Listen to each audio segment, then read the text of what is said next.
മാന്നാർ ഗ്രാമപഞ്ചായത്ത് 14-ാം വാർഡിൽ സന്തോഷിന്റെ വൃക്ക മാറ്റിവെക്കുന്നതിനായുള്ള ധനസമാഹരണാർത്ഥം രൂപീകരിച്ച ചികിത്സാ സഹായ കമ്മിറ്റിയുടെ നേതൃത്വത്തിൽ മാന്നാർ വില്ലേജിലെ 11 വാർഡുകൾ കേന്ദ്രീകരിച്ച് 29-ന് ഭവന സന്ദർശനം നടത്തും. ഇരു വൃക്കകളും തകരാറിലായതിനെ തുടർന്ന് കഴിഞ്ഞ 2 വർഷക്കാലമായി ചികിത്സയിൽ കഴിയുകയാണ് സന്തോഷ്.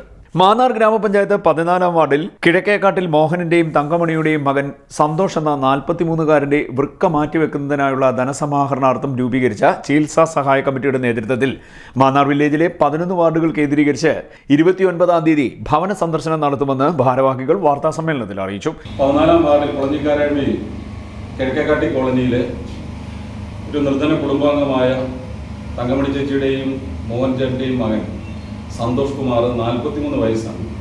43 വയസ്സുള്ള ഇദ്ദേഹം 2023-ൽ ശാരീരികമായ ബുദ്ധിമുട്ടും പനിയുമൊക്കെ ഉണ്ടായി അതിൻ്റെ ചികിത്സ സംബന്ധമായി ഹോസ്പിറ്റലിൽ കയറി. അതിനുശേഷമാണ് അറിയുന്നത് തൻ്റെ വൃക്കകൾ തകരാറിലാണ് എന്നത്. 2023 മുതൽ കോട്ടയം മെഡിക്കൽ കോളേജിൽ ഇത് സംബന്ധിച്ചുള്ള ചികിത്സയും അനുബന്ധ കാര്യങ്ങളും എല്ലാം തന്നെ നടന്നു വരികയായിരുന്നു. ഇപ്പോൾ രോഗാവസ്ഥ വളരെ മൂർധന്യാവസ്ഥയിലാണ്.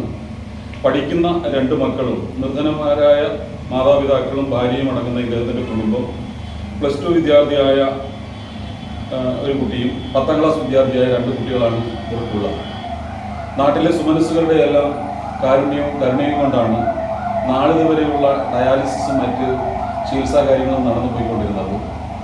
ഇപ്പോൾ പരിമല ഹോസ്പിറ്റലിൽ കഴിഞ്ഞ 2 ആഴ്ചക്കാലമായി വളരെ ബുദ്ധിമുട്ട് അനുഭവിച്ച് നിൽക്കുന്നു. ആഴ്ചയിൽ 2 ഡയാലിസിസ് എന്നുള്ളത് 3 ഡയാലിസിസ് ചെയ്യേണ്ട സ്ഥിതിയാണ്.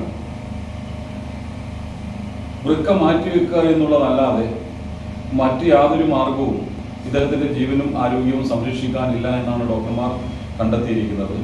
അതിൻ്റെ അടിസ്ഥാനത്തിൽ അദ്ദേഹത്തിൻ്റെ ഭാര്യയുടെ വൃക്ക പരിശോധിക്കുകയും അത് ചേരുമെന്ന് അറിയിക്കുകയും ചെയ്തു. തുടർന്ന് ശസ്ത്രക്രിയയിലേക്ക് പോകുന്നതിനാവശ്യമായിട്ടുള്ള കാര്യങ്ങളാണ് ചെയ്തിരിക്കുന്നത്. കുറച്ച് നാളുകളായി മാന്നാർ ഗ്രാമപഞ്ചായത്തിലെ 14-ാം വാർഡിൽ താമസിക്കുന്ന കിഴക്കേക്കാട്ട് വീട്ടിൽ മോഹനിൽ തങ്കമണി ദമ്പതികളുടെ മകനായ സന്തോഷ് എമ്മിൻ്റെ ചികിത്സാ ധനസഹായ സമാഹരണത്തിൻ്റെ ഭാഗമായിട്ടുള്ള ഒരു പ്രയത്നത്തിലാണ്. അതിന് ആദ്യമേ തന്നെ നമ്മൾ മീഡിയ വഴി നിങ്ങളുടെ വിവരങ്ങളെല്ലാം അറിയിച്ചിട്ടുള്ളതാണ്. ഇത് നല്ല സപ്പോർട്ട് മീഡിയ നമ്മൾക്ക് നൽകിയിട്ടുണ്ട്. അതിനോടനുബന്ധിച്ച് ഇപ്പം 22-ാം തീയതി എല്ലാ വാർഡുകളിലും ഞങ്ങളൊരു സമിതി രൂപീകരിക്കുക. ആ സമിതിയുടെ അടിസ്ഥാനത്തിൽ എല്ലാ വാർഡുകളിലും നോട്ടീസ് വിതരണം ചെയ്തിരിക്കുകയാണ്. അപ്പം ഈ സന്തോഷിൻ്റെ ചികിത്സയ്ക്ക് വേണ്ടിയുള്ള ധനം സമാഹരിക്കുന്നതിനായി മാന്നാർ വില്ലേജിലെ 11 വാർഡുകൾ ഉൾപ്പെട്ട പ്രദേശങ്ങളിലുള്ള ജനങ്ങളെ സമീപിക്കാനായിട്ട് തീരുമാനിച്ച് അവരെ സമീപിച്ചിട്ടുണ്ട്. ഈ 29-ാം തീയതി വരുന്ന ഞായറാഴ്ച എല്ലാ വീടുകളിലും കളക്ഷനായിട്ട് ഞങ്ങൾ ചെല്ലാമെന്ന് തീരുമാനിച്ചിരിക്കുകയാണ്.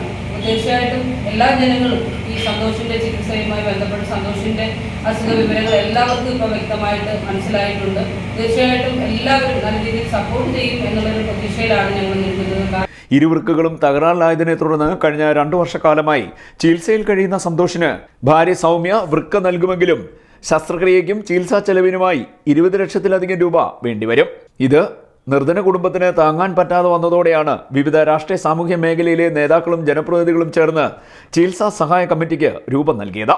29-ന് സഹായത്തിനായി വീടുകളിൽ എത്തുമ്പോൾ ഒരു ജീവന് വേണ്ടി എല്ലാവരും അകമഴിഞ്ഞ് സഹായിക്കണമെന്നുള്ള അഭ്യർത്ഥനയാണ് ഉള്ളതെന്ന് ചികിത്സാ സഹായ കമ്മിറ്റി ചെയർപേഴ്സൺ മാന്നാർ ഗ്രാമപഞ്ചായത്ത് president T V Ratnakumari, convener block panchayat സ്ഥിരം സമിതി അധ്യക്ഷൻ വി കെ പ്രസാദ്, മാന്നാർ ഗ്രാമപഞ്ചായത്ത് സ്ഥിരം സമിതി അധ്യക്ഷൻ വി ആർ ശിവപ്രസാദ്, ഗ്രാമപഞ്ചായത്ത് അംഗം സജു തോമസ് എന്നിവർ വാർത്താസമ്മേളനത്തിൽ പറഞ്ഞു.